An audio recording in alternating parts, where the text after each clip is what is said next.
It's time for the Buffalo Plus podcast. Allen again rolls on the move, lets it fly. Oh, Diggs! Oh, what a catch! All right, welcome back to the Buffalo Plus YouTube channel presented by Connors and Ferris, Mike Catalana, Dan Fates. I am Jenna Cottrell. As always, before we get started, please be sure to like, comment, and most importantly, subscribe to the podcast if you enjoy our work.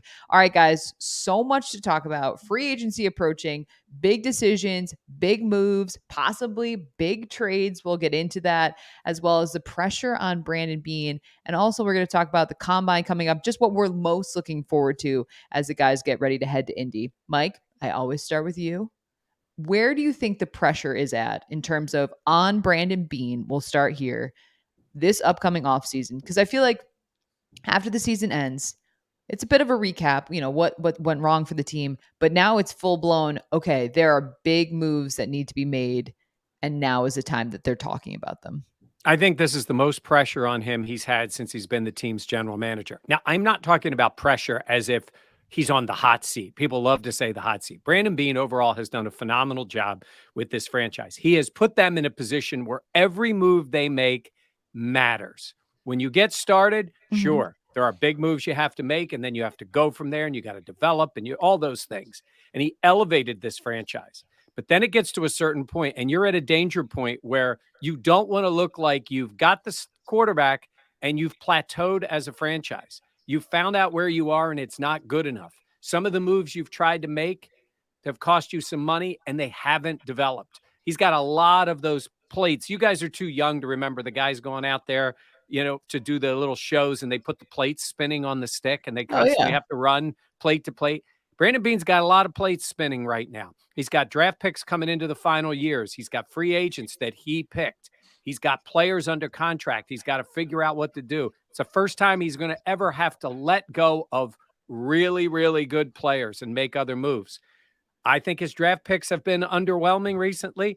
I say this is the most pressure on taking a really good team and making them great that he's ever had with this team.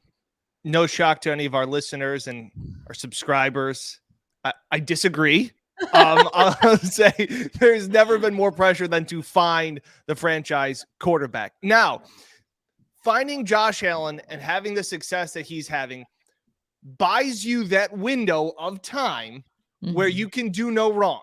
That Brandon Beane has been the golden boy in Buffalo for quite some time. But I do agree with Mike that the sand is running out of the hourglass. And you talk about spinning plates. Shout out Red Panda. She does the cups on the unicycle during the halftime shows of the NBA games. So I do know what you're talking about with spinning plates, but I feel like that's where Beane is kind of now you have to balance it all together because Mike, to your point, he hasn't been able to, he's got the toughest piece of the puzzle in. He's built the inside of the puzzle and now he's trying to do the border. It's crazy how hard that is to build a 2,000 piece jigsaw puzzle with the borders last. But that's what Beane's trying to do, is put those finishing touches on a defensive line, putting it on now a middle linebacker and keeping some of those pieces around.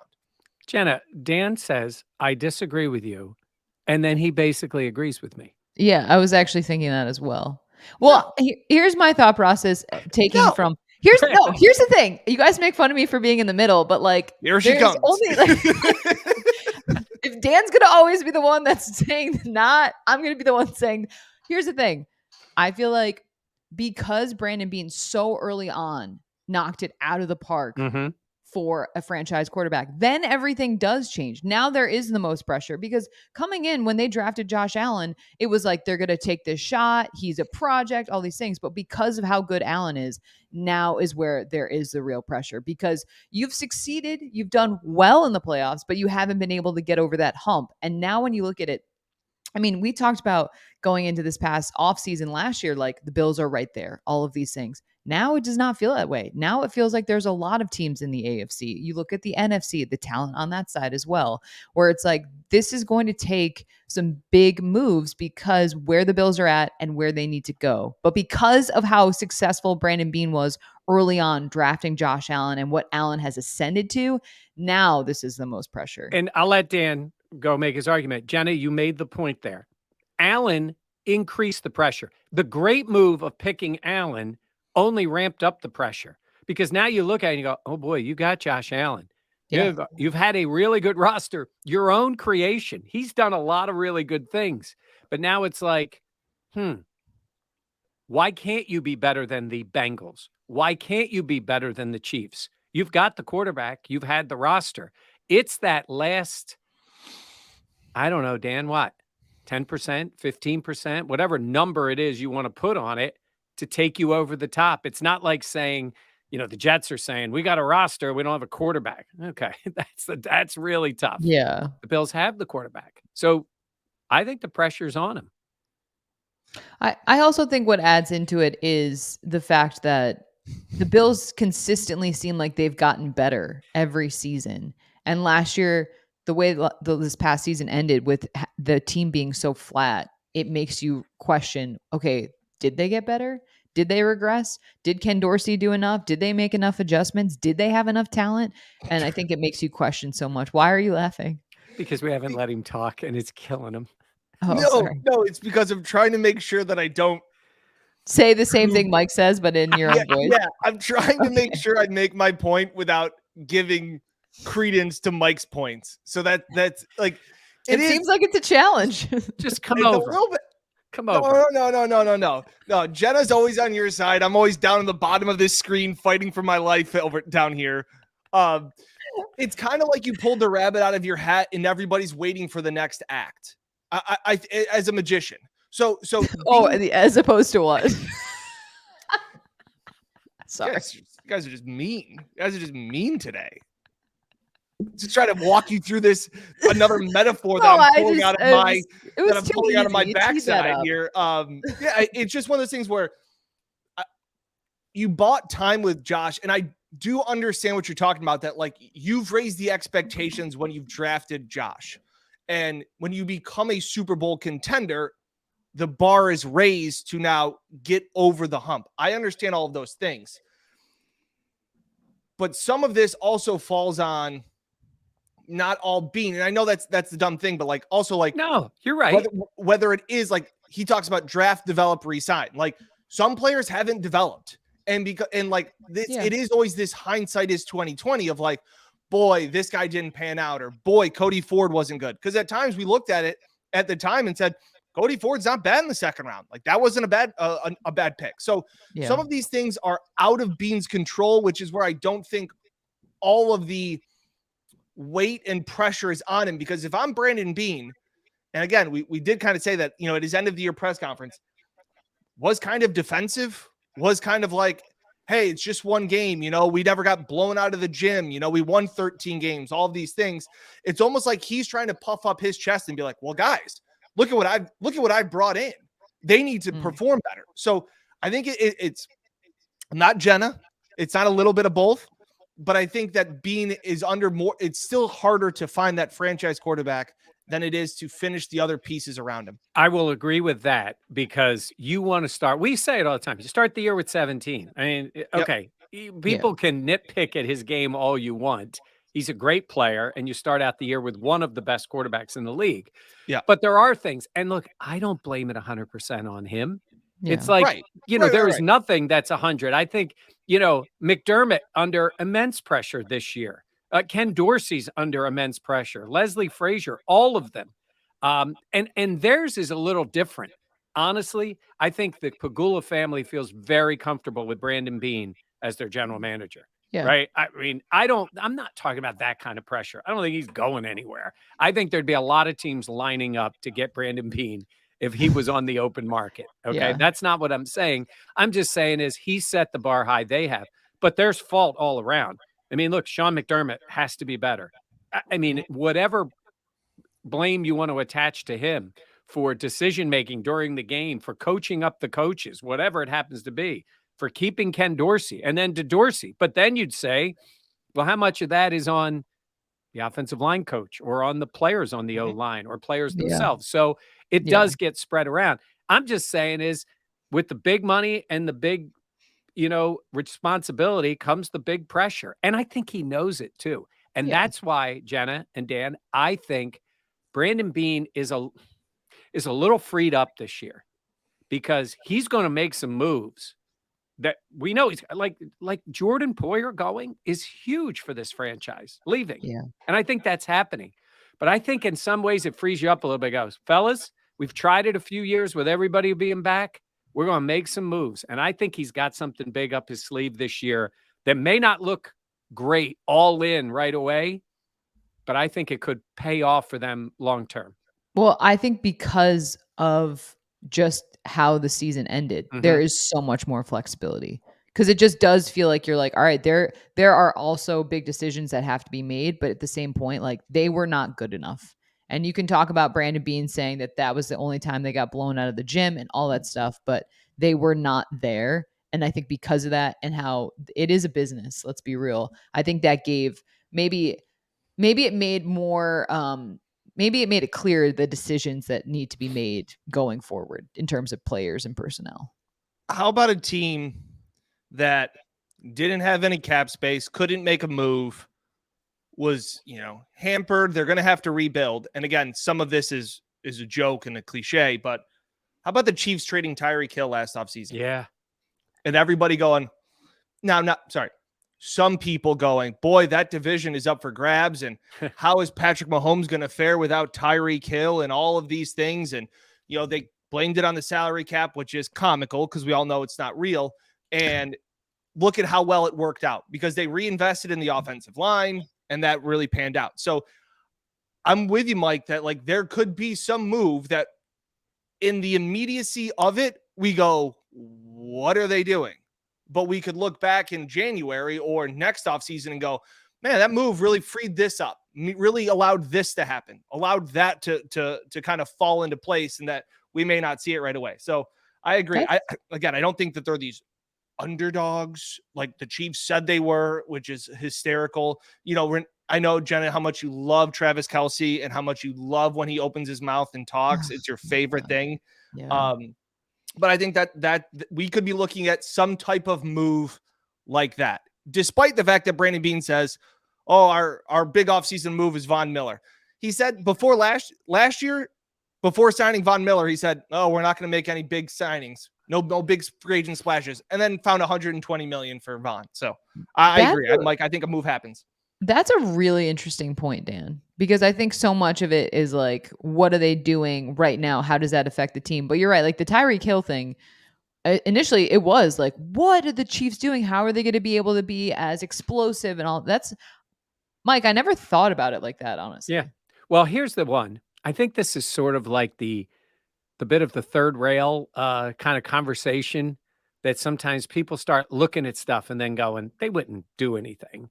And the one I'm talking about is Stephon Diggs. And I don't think Diggs is going anywhere, mainly because he's not in that position like Hill was with the end of his contract going into the final year.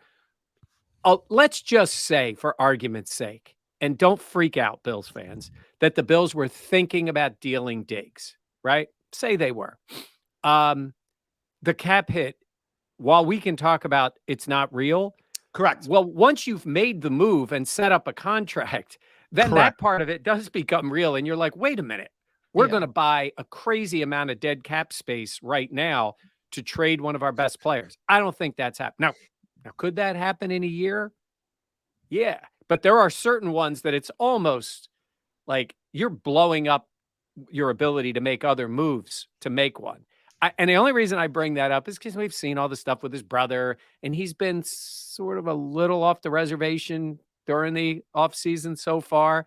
I think maybe he's just, was frustrated at the end of the year. I think Diggs will be fine. That's not the move I'm talking about. That's not. I'm talking about Ed Oliver. Yeah. I think that's a move. They so badly wanted that to work out. So badly.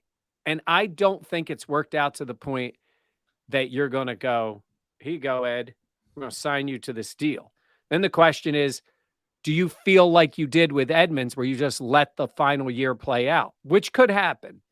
But I think with the right trading partner to the right team, say a team like the Houston Texans who are looking to rebuild, and he's a Houston guy, and you make a deal with them and they got a lot of draft picks. Like, could that be the kind of move that initially you're like, whew, this D-line struggles already, and now you're trading Ed Oliver? I'm not 100% certain that he lines up for them next year because of the contract. So for you, like, do you have concerns though in terms of the defensive line just because it has struggled so Yeah. much? Well, what do you think they would do then? Like, is it going to the well of the draft again, or is it them bringing in a free agent? Or it seems like if it were the Texans route, it would be more draft picks. Yeah, I'm saying this, and there's always, I mean, again, you may be taking one step back to hopefully take two steps forward. This is why I say there are times you have to make some moves Mhm. because of other ones. And this would be, to me, this would coincide with maybe signing Tremaine Edmonds because you're going to value where he is going forward for you. And I have no idea if he would be able to pull off this kind of move. Dan, my point is like, if I'm Brandon Beane, I have taken the somewhat passive route on some of this stuff. Resign my own guys, sit back, fifth year option on guys, go that way. Now I'm going to be I think I might be a little more aggressive this offseason and say, I don't like this for our long term. If I've got a move to make and I don't know what they would get, I think I might make the move. You hear it more in hockey locker rooms and baseball clubhouses, like a shaking up the team. Yeah. Like you kind of talk about like, hey, boy, trading this guy really woke us all up. Like we all got a little too comfortable. We all, things like that. And going back to Mike's point, Stephon Diggs is not being traded. While I am the biggest proponent of the salary cap isn't real, dead cap is very real. That is very real money that has consequences to it. So I don't see that's happening. Ed Oliver is an interesting one. In the same boat as, again, these are projections. Don't freak out or anything like that. But like, do they see what Gabe Davis did and thought, you know what, we don't really love what we saw this year? And could they find a partner instead of re-signing him long-term because he's entering the final year of his deal? And are you ready to sink big money into Gabe? The difference is with Gabe, he's in the final year of a deal as a fourth round draft pick. Correct. Yeah. Ed was a top 10 pick. Correct. Getting that fifth year option. So his number is big this year. Yep. Good point. So that would be the only thing. I mean, there are some guys with big numbers and the out on them. Tre'Davious White has got a big number this year. Yeah. And do they look to the future, but there are some moves I think would be difficult to make and maybe not great for your team in that way. But yeah, the Gabe one is interesting too, because he'll certainly, maybe just because of the circumstance, get the opportunity to prove it again this year. But in very normal circumstances, a guy who was ascending like Gabe, Jenna, he would have had a new deal, I think. Yeah. If he would have ascended this year, they would be signing him right now. I agree. I want to go back to the Ed Oliver point. Yeah. And I'm trying to figure out the way to phrase this, but I feel like last year we talked about what the team was going to do with Tremaine Edmonds. Do they get rid of him? Like how do they let his contract play out? Are they going to re-sign him? But I feel like Tremaine really did have this past season, he was very impactful on the field. And my worry, Mike, is that if you were to trade Ed Oliver now, like I'm surprised how much my how much I believe in Tremaine Edmonds being a long-term piece of this team after just this past season. Right. So I'm curious if you feel like do you have that concern with Ed of maybe, you know what I mean? Because both those guys are first-round draft picks, and it's like the development that we've seen from Tremaine in this last season. It's like, wow, could the Bills be walking away from a piece that could be as impactful as a guy like Tremaine is? Yeah, I do. And I think they have been, I don't even know if the word would be satisfied. I think they're encouraged by Tremaine. Doesn't mean they're going to sign him, because he could get a lot of money somewhere else. I agree. And they haven't been able, and Dan's point is a good one. They have not been able to come to a deal yet. Maybe it's going to take sort of getting a little closer, finding out what's out there for him, and then trying to make a deal. I just think, I don't know what the next 4 or 5 years projects for Ed Oliver on that D line. And Dan, that might also mean they can't afford to do it now. The deal wouldn't be right, and they would be trying to fill that spot. So they let it play out. You let him walk in free agency in a year, and you put it towards whatever compensatory picks. They can always do that. But I think that's the kind of move you make, and you can be aggressive and say, we're switching it up here because we think it might be a little step back, but and when I say long term in the NFL is like 3 years, 2 years, it's not 10 that they make a deal. Any chance, Dan, you with me or no? Yeah, I'm with you because Jenna, what were you talking about? There's 16 some odd million over the cap as of right now. 4-ish, yeah. Follow, if that's if we're following our good friend and Buffalo Plus guest extraordinaire Mike Giardi. Yeah. Mike Giardi. GRD. I can see that being a move. And again, and maybe you're able to trade Epinesa or something like that. And again, I'm talking small fish. Mike, I don't think those are the moves you make. Mike, I'm talking about starting over almost on the defensive line. Like, I'm talking about ripping up the pages and starting over. Yeah. Shipping out Ed Oliver, getting rid of some of those guys. Like, for so long, it was, Jerry Hughes and these guys. Like, this first attempt at retooling the defensive line hasn't really panned out.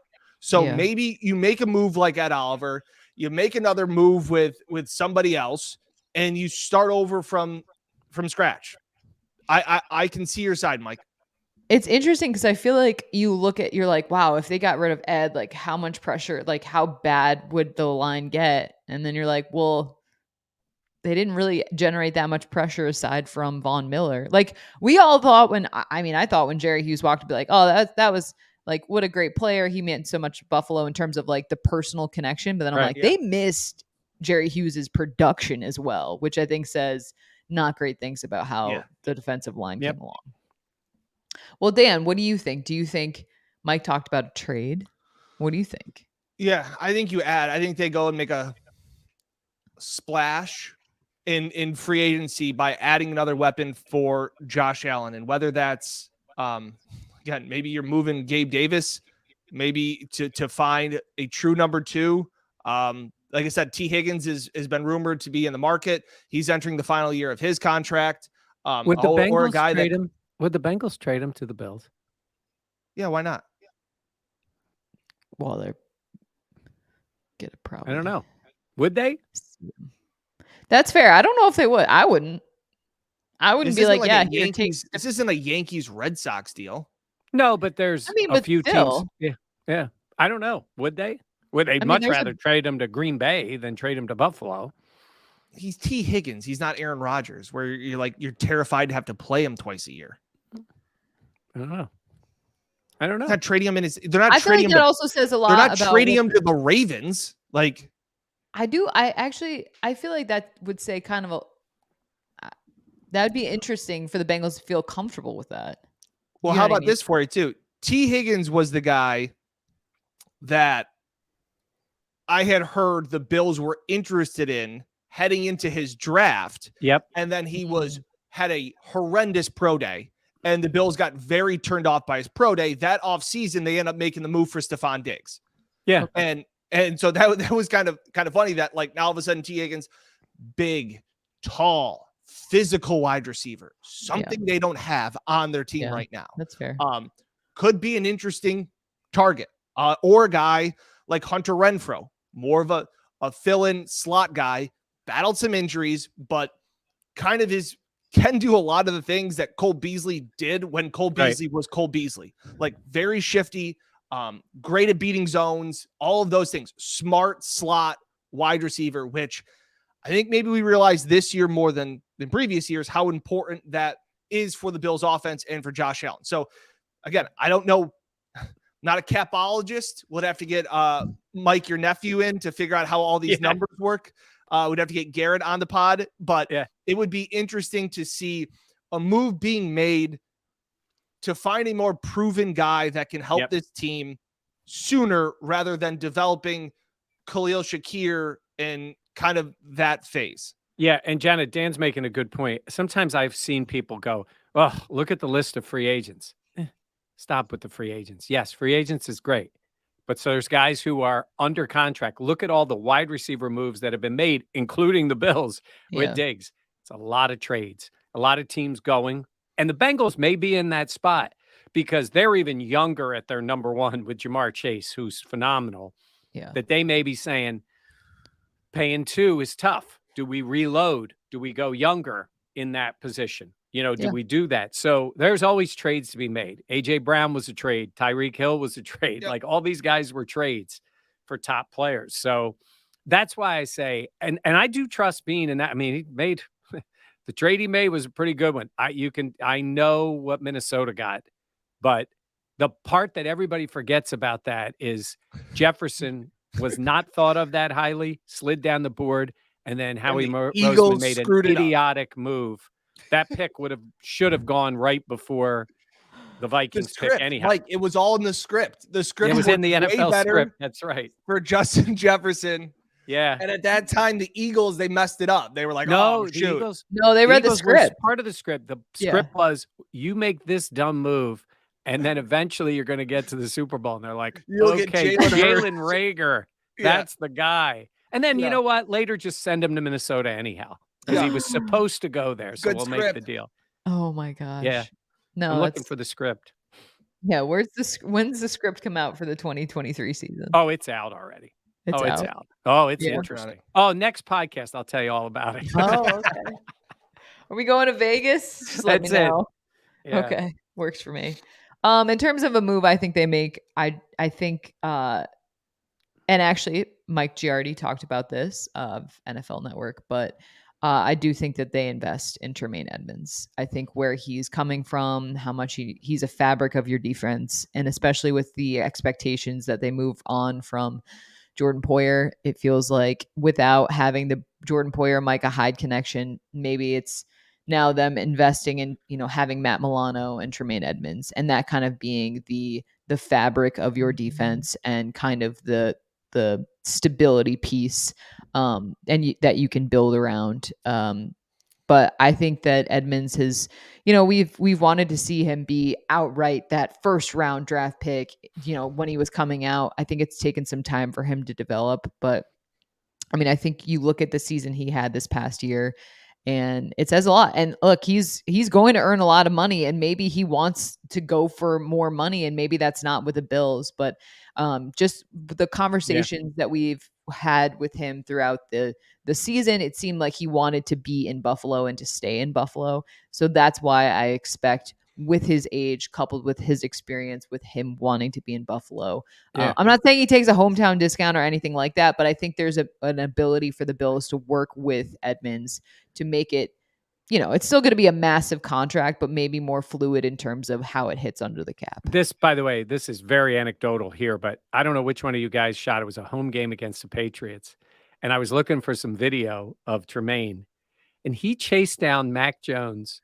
And Jones, comically, it was like you looked at this guy and thought, oh my God, he is so big and fast, and the arms. And Mac Jones was like, he had no chance. He ended up dumping it, whatever it was.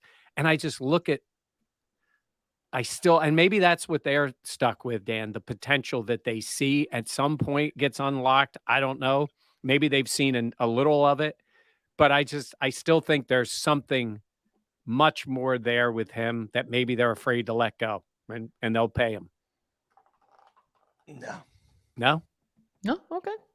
That's right. Like I understand. And like I said, and if they were to, I think if something were to happen with Tremaine, if Tremaine stays in Buffalo, it is based off within this 2-week window, they would tag him and try and find some long-term deal. I mean, that's the only way I can see this really shaking out. I can't see him using the tag, though. I can't see him tagging him either. That is where the cap is real, because you have to set that money. What did we say it was, Jen? It's like $21 million. $21 million. So you can tag them to give you the time to rework the long term, to finalize the long term deal. Yeah, but you have to clear the space in order to tag them. Right. They don't have the space at the moment. They can do it. Yeah. Yes, they can do it. But that would be really interesting if you thought about it, because Dan makes the point that they've had all this time to do a deal, including give them the 5th-year option, and they haven't.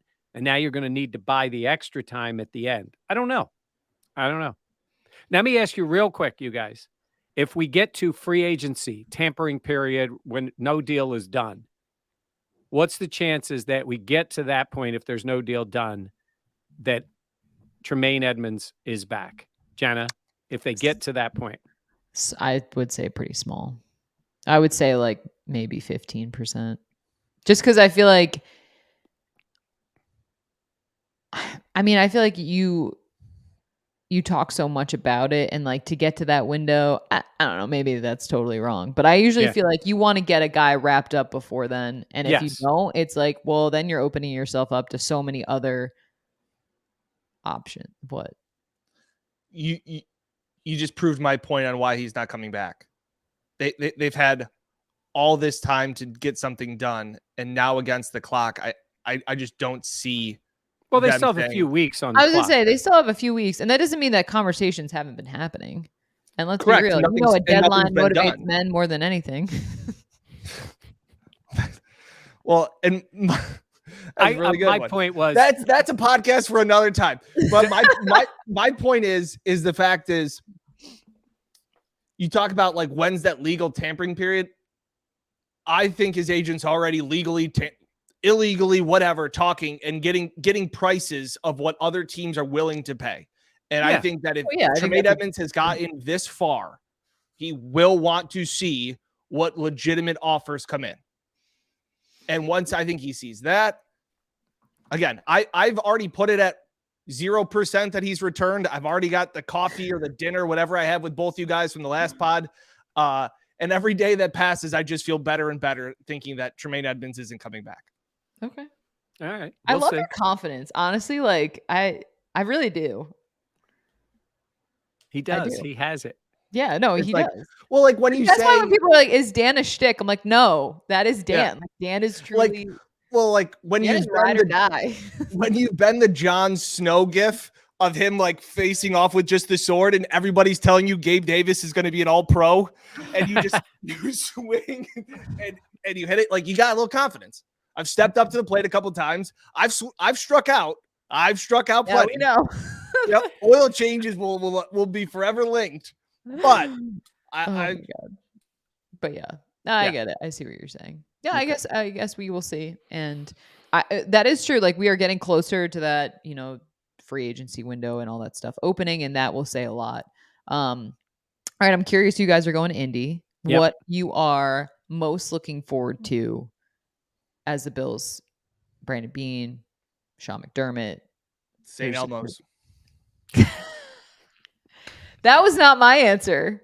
That was Dan's answer. Wow. St. Elmo's, the famous steakhouse. Everybody in the NFL goes. It's very expensive. If anybody in corporate is listening, we will only charge back a portion to the company.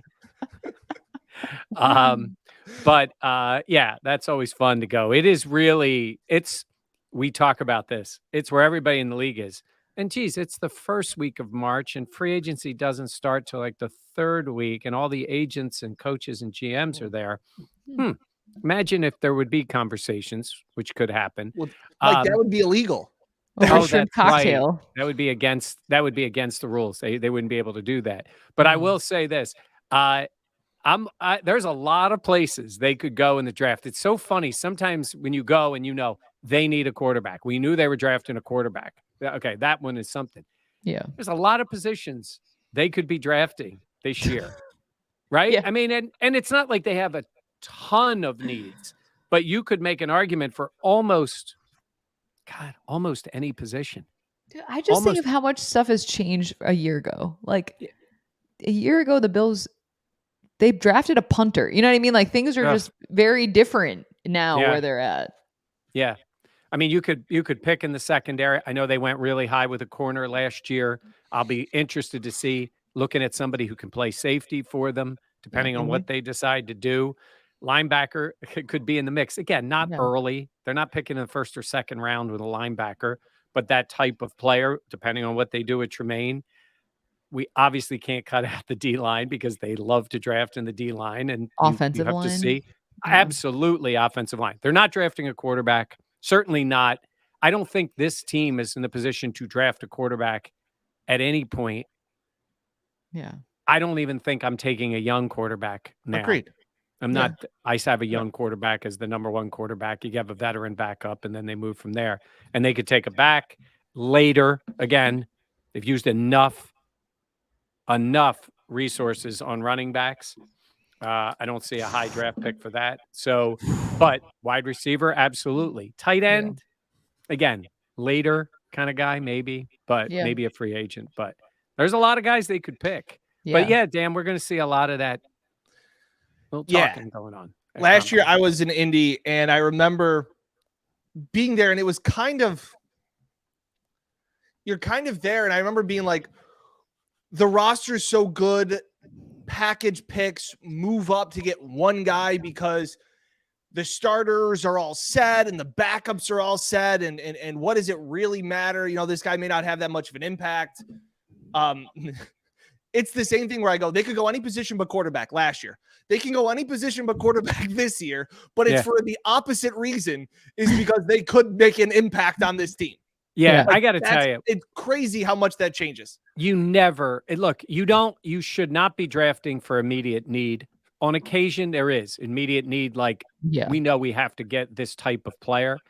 A wide receiver maybe could be, because a guy you think can step right in. But that's when teams get in trouble. Everything changes so fast. Contracts, injuries in this league. And it's cliched to say best player. But within reason, it's best player. Because if that guy is there, you got to take him. Again, outside of quarterback, it is funny. Like, the Eagles drafted Jalen Hurts to be the backup because they knew Carson Wentz always gets hurt. And he ends up the total opposite. Yeah. They didn't think that was the case. They drafted him really high in the second round, which was alarming. And then he ends up being their guy. That's a rarity in this league. That wasn't their intention, and it worked out way better than they thought it was. But sometimes you say, why is this team taking a corner? Because you always need corners. You just do. You never know what's going to happen in this league. So I think, again, it opens up your eyes a little bit to say, where are they going to go in this draft? And they need offensive line help, but it doesn't mean you're drafting a guy in the first round. That's fair. It just doesn't, because you see the way these lines are built sometimes, and it doesn't always take first round picks. I am most looking forward to hearing from Brandon Beane. Oh, yeah. Because I feel like the tone in the last press conference, I'm wondering if there's going to be a shift, if there's going to be maybe, sometimes he gives insight as well, if there will be a little bit more tea leaves to read per se, because sometimes it is overwhelming. There are so many players at the combine. There are so many different, position groups. There's different college backgrounds. There's different personalities. There's all these things that sometimes it's overwhelming. But talking to Beane, I feel like usually you can glean some stuff from that. And look, like we talked about, I mean, there are a lot of things up in terms of on the chopping block and things that need to be accomplished. And he's going to be very busy as well as Sean McDermott, but I'm curious just what he will sound like and what that will be like, because you're right, Mike, like, not to kind of circle back and frame this, but like, there is a lot of pressure this year on Jenna. Did you go all Dan on me? Did you say you can clean something from it? Glean. Oh, glean. Okay. Glean. The word glean. GLEAN. Glean means like you can like, essentially it's like reading the tea leaves. I know. I thought you went Dan, and then we had to go back on the word. I mean, Dan, you have that on occasion. Yeah. Extract from various sources. The information is gleaned from press club. Yes. Learned something new today. What did you do? What was the one Dan Where else did? are you going to get this knowledge than on the Buffalo Plus podcast? Your word of the day today is glean. And I want to hear, I'm not going to try and use it in a sentence. I want Brandon Beane I want him to express some of the pressure he's feeling. Oh. I want him to say, we've got to hit this year. Like, we haven't drafted well these last few years with some of these guys. We need it to be better. And I want him to take some accountability for the situation that they have put themselves in. It's interesting. Yeah. No, I was going to say, it's interesting. It's hard to say when you have guys on your team, you don't want to be saying we didn't draft well. Yeah, I understand. I mean, those guys are there until they're not there. And I know what you're saying. I think there's a way to phrase that. We haven't gotten the production we've needed from the draft. But we hear McDermott talk about, doesn't blame the players. It's we got to be better. I got to be better. I got to coach them better. I got to prepare them better. All of those things. I want to hear some of those similar sentiments from Beane, which we normally have always heard. Like, again, it was such an oddity. It was so uncharacteristic, in my opinion, to the end of the year press conference. I just went back and listened to it just the other day to kind of get some sound bites for Mike and I to be set for Indy, and him talking about, like, pretty much saying, like, where all of us, we're sitting here, you're listening to this, that this offseason doesn't feel as joyful, as confident going into this one. And Beane's on the other end going, we're fine. We went 13-4, or 13-3. Like, we're a great team. We never got blown out. We're fine. And where everybody else is like, we're not fine. And so I do get that sense. I want to see that shift back to Beane of, we got to get back to the drawing board. We now have the Bengals to compete with as much as we have the Chiefs, and they're the standard and in the division and in the conference. I think Dan's, it's almost like the "this is fine" meme. It's not as, you know what I mean, with the dog with the coffee cup. The flames are not that high, but I get what you're saying, Dan. And Jenna, I will say this: it was still a little raw for those guys, and I think he was still feeling that Bengals game eviscerated this franchise for that time. I think they bounce back. I think you take a breath and say, okay, this is what we got to do. In that moment, it was pissing them off that the Bengals were moving on. They had already lost to the Chiefs the 2 years before, and they're on that outside at the window, and it hurt. It hurt the fans. Yeah. Right now, you talk about more memes, more visual memes. Right now, Brandon Beane is Squidward inside looking out at SpongeBob and Patrick, and it's the Chiefs and Bengals. And Mike, you want to know how raw it is? To some respects, the quote can get taken out of context, but Beane is very smart with every word that he chooses, especially in those press conferences, saying, I don't want to suck as bad to get Jamar Chase. That's a shot. And it's not as insulting as maybe the words look, because he did say they had some lean years and they had some bad years and things like that. But holy cow, to say I don't want to suck that bad is a pretty big shot at a team that kicked your ass about 4 days prior. I think it was frustration, Jen. I think it was. So we'll see. I mean, Beane he's usually a little different than that. But that one really hurt, because that was a full stop end of season. That wasn't a 13 seconds. That wasn't and it was at home. The championship game, and it was at home. At home. Yeah. You play so hard for home field advantage, and that's your advantage. That's your result. So it's all right. Be a little angry. Be a little aggressive. I honestly felt like it was like the team was like apathetic. Like I felt like the players were just, I don't know. They were done. Yeah. I thought you said dumb. No, I was like, I don't think they're that. No. All right. Well, this was an interesting episode, honestly. We've had a little time, Yeah. Okay. We'll have plenty more updates. Mike and Dan will be in Indy this upcoming week for the Combine. I want to remind everyone to please be sure to like, comment, as well as subscribe if you enjoy what we do. And what should they comment? You want food recommendations for down in Florida? Oh, yeah. Oh, yeah. It's vacation mode, Jenna. She's taking a few days. St. Pete's. Yeah, just a little quick trip for some sunshine. Do you know how you have to pay for bags now? Like extra, like I did. Never mind. Wait a minute. You have to pay for what? You always have to pay for bags. I booked my flights through United, and then it was like, I have just my carry-on, but I have to check my carry-on bag because of one of the tiers now that is offered by United. I didn't realize this when I booked it. But yeah. Oh, because you bought the cheapo ticket. Yeah, because well, sometimes it includes that, sometimes it doesn't. That's why I thought it just included like your normal carry. Like I have. When I fly with Catalana, I just get first class, so I don't really. That's it. It's first class. I've never flown first class Catalana. Look at That's that. it. Just giving up his first class seat for me. I told Jenna next year, if we have a flight and I get put in first class, I will let her see where I'm going to sit. I'm savage. It's funnier the second time. It's still funny the second first time. Class to London, I will. Would you get first class to London? I'll try. That's tough. That is tough. Yeah, usually you get from like, Chicago to Rochester. It's nice, but it ain't exactly London. Yeah. Yeah. Okay. I'm going to work on it. All right. Thanks for joining us, everyone. We will catch you next time. For Mike and Dan, I am Jenna. Thanks for listening to Buffalo. I already said like, comment, subscribe. I already said that. Right. Okay, fine. I'll triple down. Do it, cowards. No, I'm kidding.